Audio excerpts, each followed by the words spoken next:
nung una-una, mayroon ditong suha.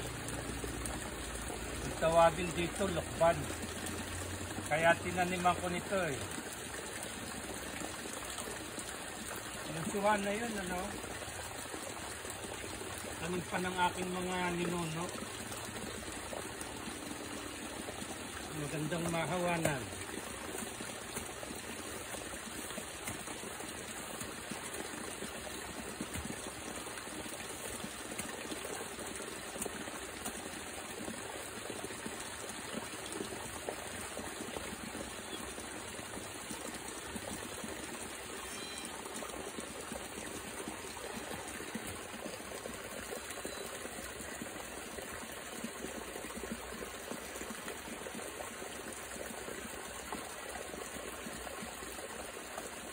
Magtungkod-tungkod po tayo.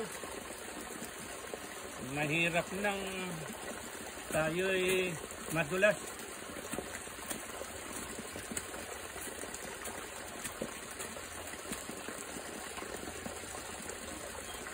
Yan pong pelikula ay maganda. Ang ikinagaganda raw po kung yung bida, ang kanyang kontrabida ay magaling. Halimbawa po, ng panahon ni na Fernando Po Jr. At ang kanyang kontrabida, si Paquito, Max Alvarado, at iba pa. Gumaganda talaga ang pelikula sa galing ng kanyang kontrabida. Si Sharon Cuneta po, yun yata, pelikulang bituin, walang ano, bituin. Bituin walang ningning. Yan yan, si Cherry Hill.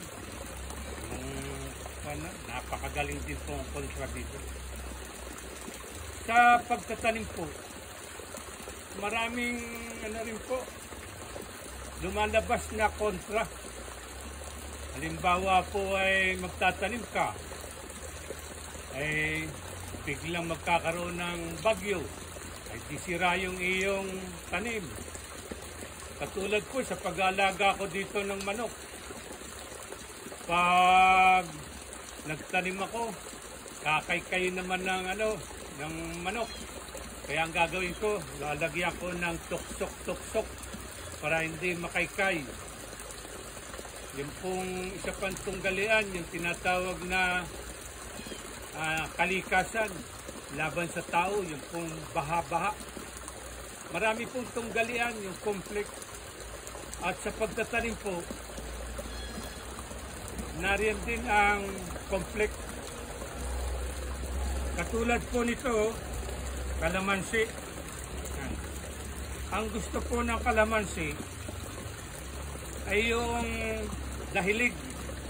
Huwag po kayo magtatanim ng kalamansi na yung pantay, yung matubig. Ayaw po ng kalamansi yun, maninilaw. Dapat po yung ganito pa-slope. Kaya alaman po sa pagtatanim dito, may conflict o may tunggalian. Ang kalaban po dito, mapapansin po ninyo, itong mga dahon, may kumakain po na insekto.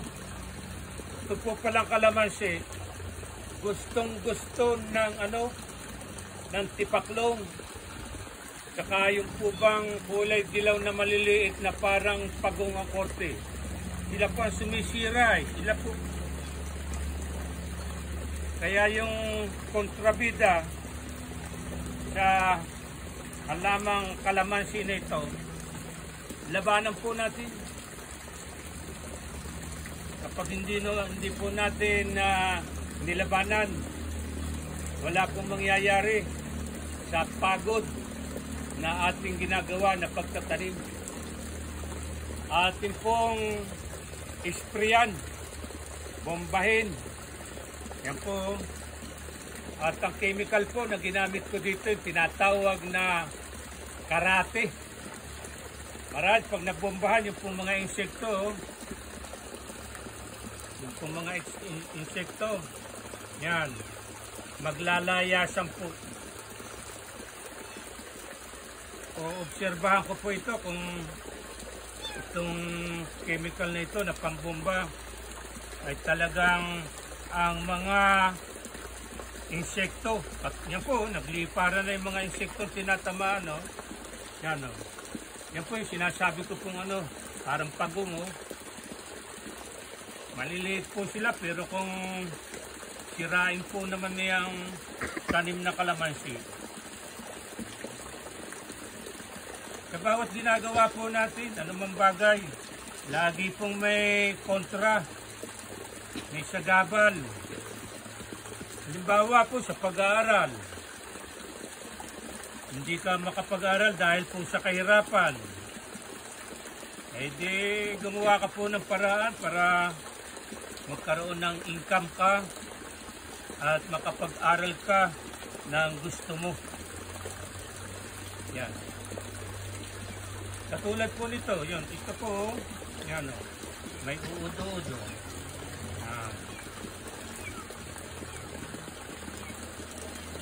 Marami pa po akong tanim, yan po, yan, yung isa pa pong susunod na kalamansi.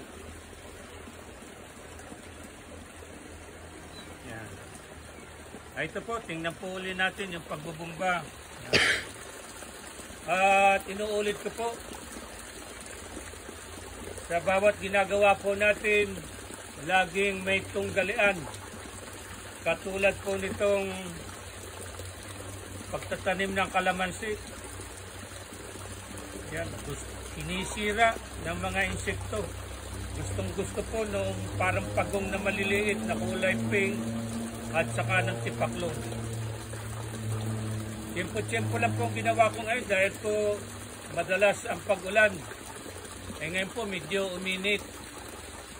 Yan. At tulad po ng aking masasabi, sa ating bawat ginagawa, may mga sagabal. Kung ang pelikula, ang ikagaganda ay yung magaling ang kontrabida sa pagtatanim. Katulad po ng kalamansi na ito. Ang kontrabida ay ang tipaklong, yung hugis pagong na kulay orange, ay atin pong labanan. Sa buhay po natin, kapag may mga binabalak po tayo at may mga sagabal, halimbawa, nabanggit ko nga po yung pag-aaral, gusto mo mag-aaral, kakulangan ng pinansyal, eh gumawa po tayo, tinatawag na self-supporting, at yun ay mararating natin ang tagumpay na nais natin. Ito po naman sa ginagawa ko, para magbunga ng marami, ito, dinumbahan ko ng insekto na ang pangalan ng chemical na ginagamit ko ay karate. Sana mga insekto, makarate kayo. Karate? Parang si Bruce Lee. Ay makarate kayo na magbunga ang tinatanim kong kalamansi. At sinasabi ko, kung magtatanim po kayo ng kalamansi, maganda yung dahilig. Ayaw ng kalamansi ng matubig.